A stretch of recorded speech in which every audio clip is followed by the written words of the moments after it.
तो जय हिंद, नमस्कार साथियों। पुनः उपस्थित है पार्ट थर्ड 20 MCQ के साथ, जो बेहद ही सेलेक्टेड क्वेश्चन है।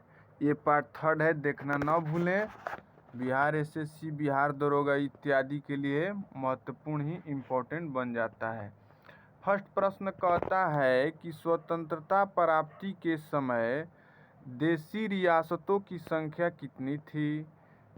तो 563 ही मस्ट इम्पोर्टेंट बन जाता है। आप इसको अच्छी तरह याद रखेंगे। इसे कहीं कहीं 562 भी देता है। चलिए नेक्स्ट की तरफ बढ़ते हैं। नेक्स्ट बोल रहा है क्वेश्चन, नेक्स्ट क्या बोल रहा है? नेक्स्ट बोल रहा है किस अधिवेशन में मूल अधिकारों के घोषणा पत्र का मांग कांग्रेस के द्वारा किया गया था?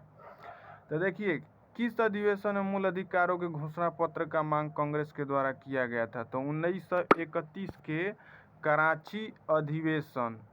अध्यक्ष कौन थे? सरदार वल्लभ भाई पटेल अध्यक्ष थे। मूल 3 नंबर क्वेश्चन है, मूल अधिकारों का प्रारूप किसने तैयार किया था? तो जवाहरलाल नेहरू जी ने तैयार किया था। किसने तैयार किया था? जवाहरलाल नेहरू ने तैयार किया था। उम्मीद करते हैं ये समझ गए होंगे।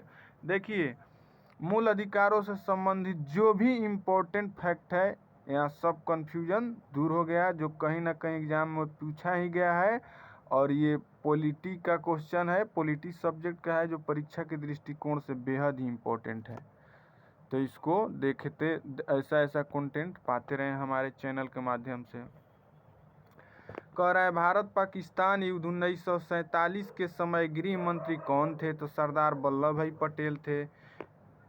कितने रियासतों को छोड़कर सभी देशी रियासतें स्वेच्छा से भारत में विलय हुआ? तो कै गो टोटल देशी रियासत था?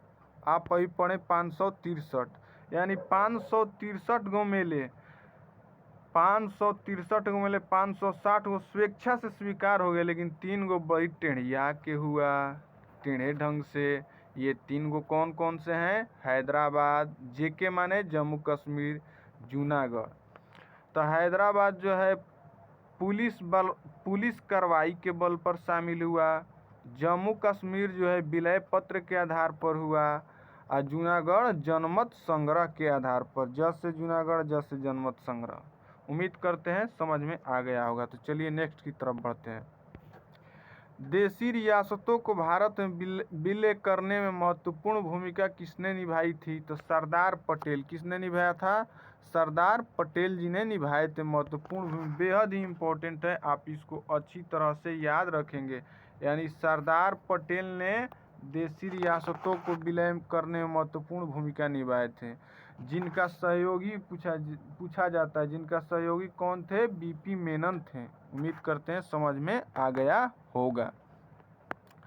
तब BP मेनन का नाम जरूर याद रखें, क्योंकि आजकल का एग्जाम जो है एक स्टेप एडवांस चल रहा है। सरदार पटेल तो जानते ही हैं, अब पूछ देगा इनके सहयोगी कौन थे? तब BP मेनन जी थे।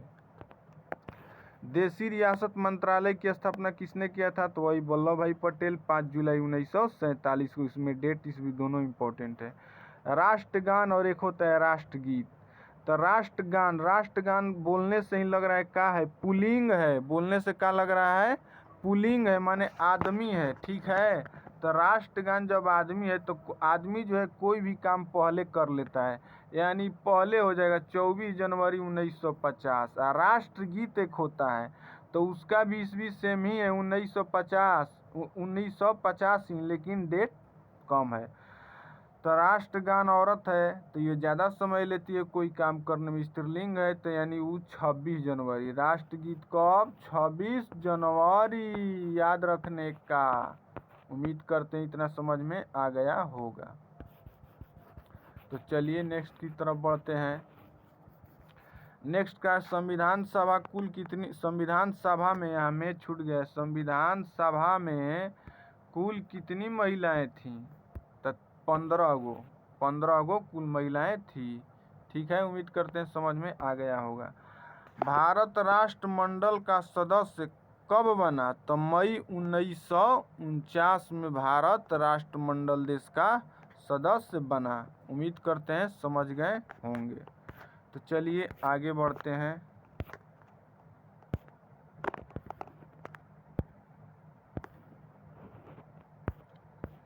चलिए नेक्स्ट 11 नंबर क्वेश्चन है, गरीबी को परिभाषित किया गया किस पंचवर्षीय योजना में? तो 7वीं पंचवर्षीय योजना में।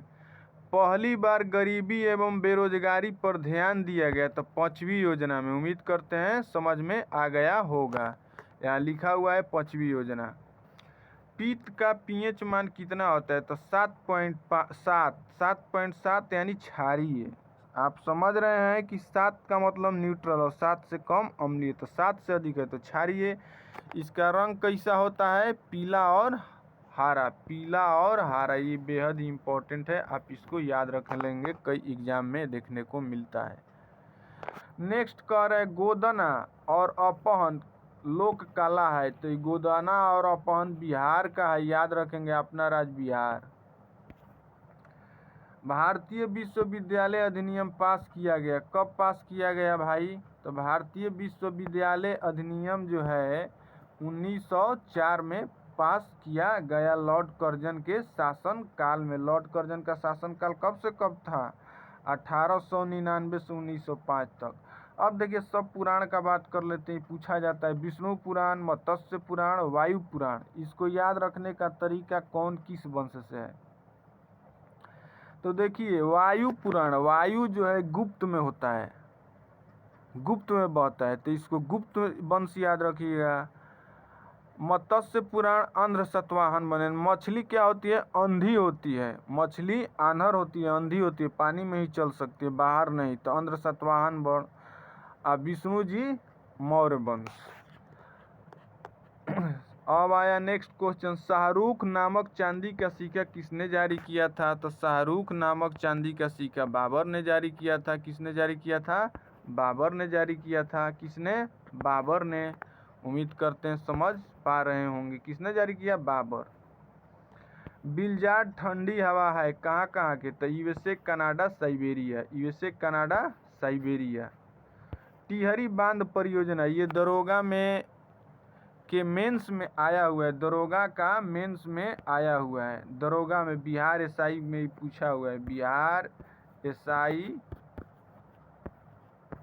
मेंस 2020 वाले में। जब कहेगा टिहरी बांध परियोजना किस नदी पर है, तो केवल भागीरथी, इसीलिए क्वेश्चन वहाँ गलत हुआ था। जब बोलेगा कि टिहरी बांध परियोजना किस नदियों, किन किन नदियों के संगम पर है, तो भागीरथी प्लस भिलांगना। लेकिन ऐसे पूछे टिहरी बांध की परियोजना किस नदी पर है, तो इसका सिंपल आंसर होगा भागीरथी, और उत्तराखंड में है। चलिए नेक्स्ट देखते हैं, सतलज, दुलहस्ती, तुलबुल, बगलिहार, ये सभी परियोजनाएं किस राज्य में है? तो जम्मू कश्मीर में है। अब एक बात याद रख लेंगे, केवल तुलबुल परियोजना जो है झेलम नदी पर है, अब बाकी सतलज, दुलहस्ती और बगलिहार जो है चिनाव नदी पर है। आदि बोलता है ना तू झेल, तू गलती किया है तो झेल, यानी तुलबुल झेलम नदी पर, अब बाकी सब आँख मूंद के चिनाव। लास्ट क्वेश्चन बोल रहा है कितने ग्रहों को नंगी आंखों से देखा जा सकता है? तो 5 ग्रह। कौन कौन से हैं? बुध, शुक्र, शनि, बृहस्पति, मंगल। चलिए उम्मीद करते हैं वीडियो अच्छा लगा होगा, और वीडियो अच्छा लगा होगा दोस्तों तो चैनल को लाइक सब्सक्राइब न करना न भूलें। आपका सब्सक्राइब ही हमको मोटिवेट करता है। तो धन्यवाद, फिर तब नेक्स्ट वीडियो पार्ट 4 में मिलते हैं।